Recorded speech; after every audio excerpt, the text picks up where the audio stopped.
जैसे ही movie start होती है हम मूवी के मेन लीड जॉन वू को देखते हैं एंड जॉन वू अपने कैरी भाई की तरह सोशल मीडिया पर काफी ज्यादा फेमस ई गेमर होता है। और तभी हम देखते हैं कि वो अपने अपार्टमेंट में अपने मॉम डैड एंड अपने बहन के साथ रहता है। और एक दिन उसके मॉम डैड और उसकी प्यारी बहन तीनों किसी काम से घर से बाहर होते हैं। तभी वो घर के बाहर नोटिस करता है कि उसके घर के बाहर काफी ज्यादा भगदड़ मची हुई है और लोग एक दूसरे को मारे और काटे जा रहे हैं। वही एक महामारी होती है जिसमें सभी इन्फेक्टेड लोग कुछ ही सेकंड में ज़ॉम्बी में बदलते जा रहे थे। और देखते ही देखते जॉन वू के सारे अपार्टमेंट के लोग और उसके आसपास रहने वाले सभी ज़ॉम्बी में बदल जाते हैं सिवाय एक लड़की को छोड़कर। वही इस लड़की के साथ आगे क्या हुआ, क्या ये लड़की बच पाई और उसके पेरेंट्स और छोटी सिस्टर का क्या हुआ, जिसके बारे में हम मूवी के आगे देखेंगे।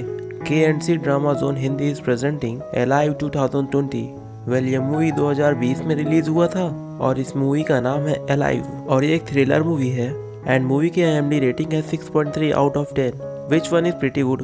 एंड मेरे हिसाब से ये रेटिंग और ज्यादा होनी चाहिए थी क्योंकि इस स्टोरी की मूवी काफी ज्यादा यूनिक है। ज्यादा देर न करते हुए मूवी को एक्सप्लेन करते हैं। तो जैसे ही मूवी स्टार्ट होती है हमें एक लड़के को दिखाया जाता है और इस लड़के का नाम जॉन वू है। वो एक अपार्टमेंट में बिल्डिंग के मिडिल फ्लोर पर अपने मॉम डैड एंड सिस्टर के साथ रहता है। जॉन वू सोशल मीडिया पर काफी ज्यादा फेमस गेमर होता है और इसीलिए वो अक्सर खाली समय में गेम ही खेला करता था और उसके फेवरेट गेम का नाम था PUBG और जिसे हमारी इंडियन गवर्नमेंट में बैन कर रखा है। जब वो गेम खेलकर बाहर आता है तो वो देखता है कि उसके पेरेंट्स किसी काम से बाहर गए होते हैं।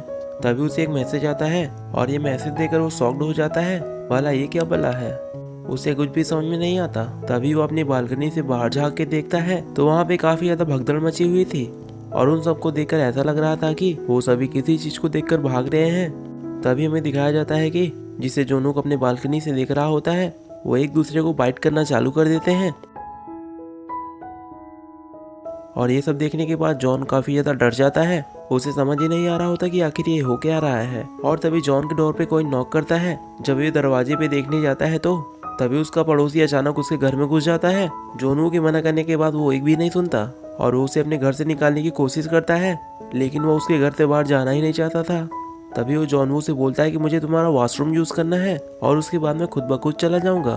तभी जॉन वू भी उसे अलाउ कर देता है। जब वो लड़का उसका वॉशरूम यूज करके बाहर आता है तभी जॉन वू अपने बचाव के लिए एक नाइफ ले लेता है और वह उसे नाइफ दिखा के बोलता है जितनी जल्दी हो सके तो मेरे घर से निकलो। लेकिन वो साला इतना ढीठ होता है, वो जॉन के इतना डांटने के बावजूद भी उसके घर से बाहर नहीं जाता। तभी जॉन देखता है कि उसका नेबर देखते ही देखते एक ज़ॉम्बी में कन्वर्ट हो गया और तभी जॉन वू अलर्ट हो जाता है और उसे बड़ी मुश्किल से अपने अपार्टमेंट से बाहर फेंक देता है और वो अपने डोर पर लॉक लगा देता है ताकि और कोई उसके अपार्टमेंट में न घुस पाए। डोर को अच्छी तरह से लॉक करने के बाद वो दरवाजे को एक फ्रिज से सील कर देता है ताकि कोई मेरे रूम के अंदर ना पाए। और तभी इसके बाद जॉन वू अपने फैमिली से कांटेक्ट करने की कोशिश करता है लेकिन उसका कॉल नहीं हो पाता है। तभी उसे अपने मॉम से एक मैसेज आता है जिसमें लिखा होता है कि अभी सिचुएशन बहुत ही ज़्यादा खराब है और इसलिए मैं घर नहीं आ पाऊंगी। वो मैसेज में लिखती है कि मैं सेफ हूँ और तुम भी अपना ख्याल रखना।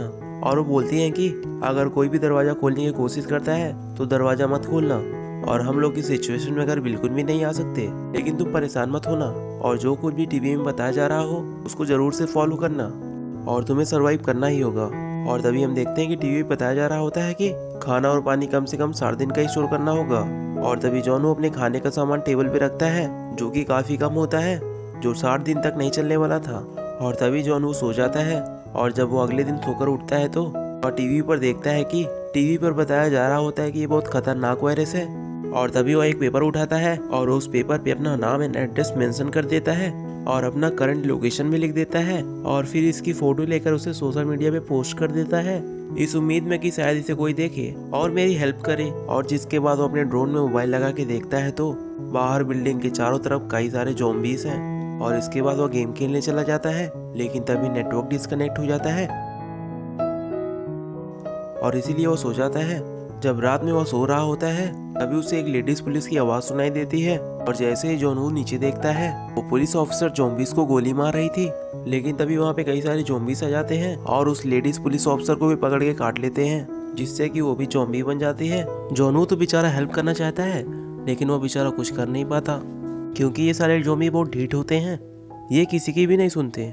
और तभी फिर से जाके वो सो जाता है और तभी हमें नाइट का सीन दिखाया जाता है। जब जॉन वो सो रहा होता है तभी उसके डोर पे कोई जोर जोर से पीट रहा होता है और वह घबरा के उठ जाता है और वो काफी डरा हुआ और सहमा हुआ होता है। जब वह डोर पे जाके देखता है तो एक ज़ॉम्बी दरवाजे को खोल कर अंदर आ चुका होता है, लेकिन वो फ्रिज की वजह से अंदर नहीं आ पाता है क्योंकि जॉन ने उसे फ्रिज से ब्लॉक किया था।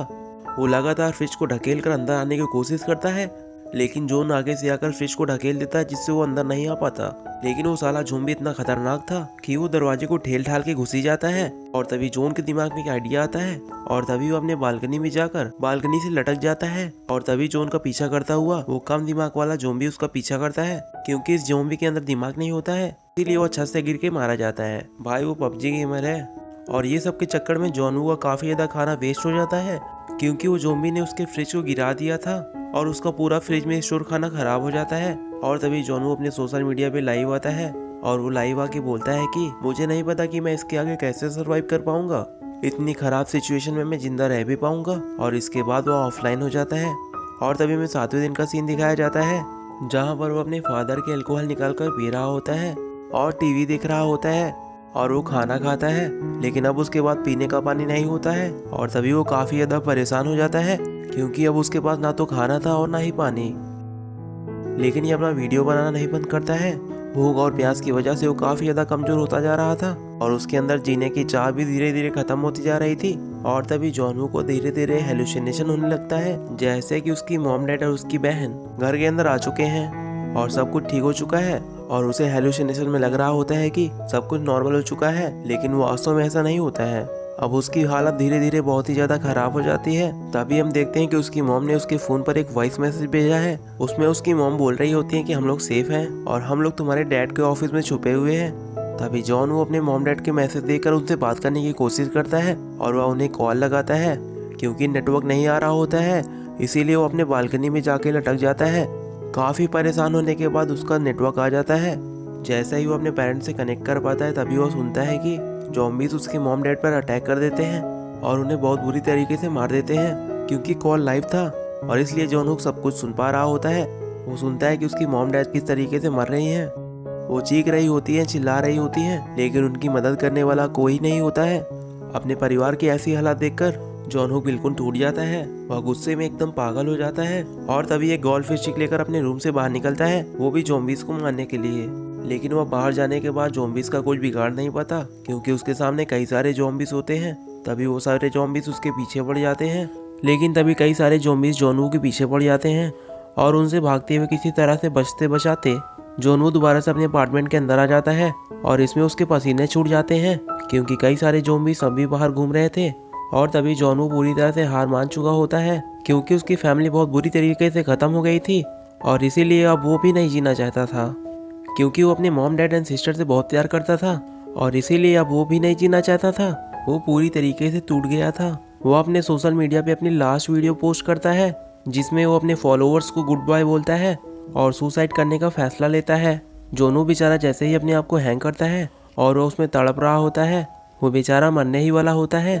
तभी उसके अपार्टमेंट के सामने से कोई उसे लेजर लाइट से इंडिकेट करने की कोशिश करता है जो उसे रोक रहा होता है कि तुम सुसाइड मत करो। जॉनू ये लेजर लाइट देखकर काफी ज्यादा शॉक्ड हो जाता है क्योंकि उसे लग रहा होता है कि अभी कोई नहीं बचा। लेकिन तभी उसे एक होप मिलती है और उसे भी एक सहारा मिल जाता है कि अभी भी कुछ लोग जिंदा हैं और मुझे भी अभी इतनी जल्दी हार नहीं मानना चाहिए और मुझे अपनी जिंदगी के लिए लड़ना होगा।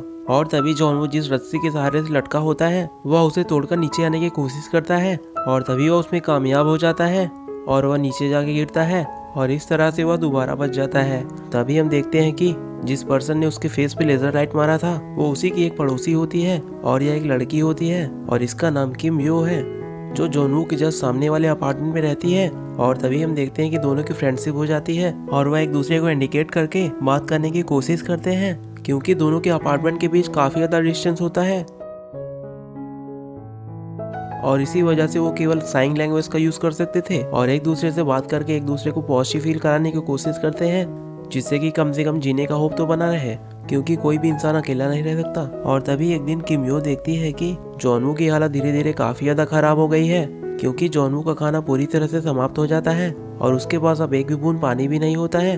तभी किम यो उससे इशारों में पूछती है कि क्या तुम्हें भूख लगी है और वो जिन भी बता देता है। और तभी किम यो डिसाइड करती है कि मैं अपना आधा खाना जॉनू को दूंगी और वह एक बॉल पे रस्सी बांधकर उसकी तरफ फेंकती है, लेकिन वह उसके अपार्टमेंट तक नहीं जाती और वह रस्सी नीचे गिर जाती है। और तभी जॉनू के दिमाग में एक आइडिया आता है, क्योंकि उसके पास एक ड्रोन होता है और इसी के सहारे वह एक रस्सी को किम यो के अपार्टमेंट तक पहुंचा देता है और रस्सी का दूसरा साइड अपने बालकनी में बांध देता है। और इस तरह से दोनों के अपार्टमेंट के बीच में एक कनेक्शन हो जाता है, जिससे कि वो अपने काम की चीजें पहुंचा सके और एक दूसरे से ले सके। और इस रस्सी के सहारे किम यो उसे खाना भेजती है। जॉनू कई दिनों के बाद खाना खाकर उसे काफी थैंक्स बोलता है और तभी वह नोटिस करता है कि जिस बॉल पे किम यो ने रस्सी बांध के फेंका था और वो रस्सी नीचे जाके गिर गई थी, वो रस्सी को एक ज़ॉम्बी उठा लेता है, क्योंकि वो रस्सी किम यो के अपार्टमेंट में एक टेबल से बंधी हुई थी। और जब वो ज़ॉम्बी उस रस्सी को खींचता है तो वो टेबल किम यो को काफी तेज से लगती है और इस वजह से किम यो बेहोश हो जाती है। और तभी ज़ॉम्बी इस रस्सी के थ्रू ऊपर चढ़ने लग जाता है।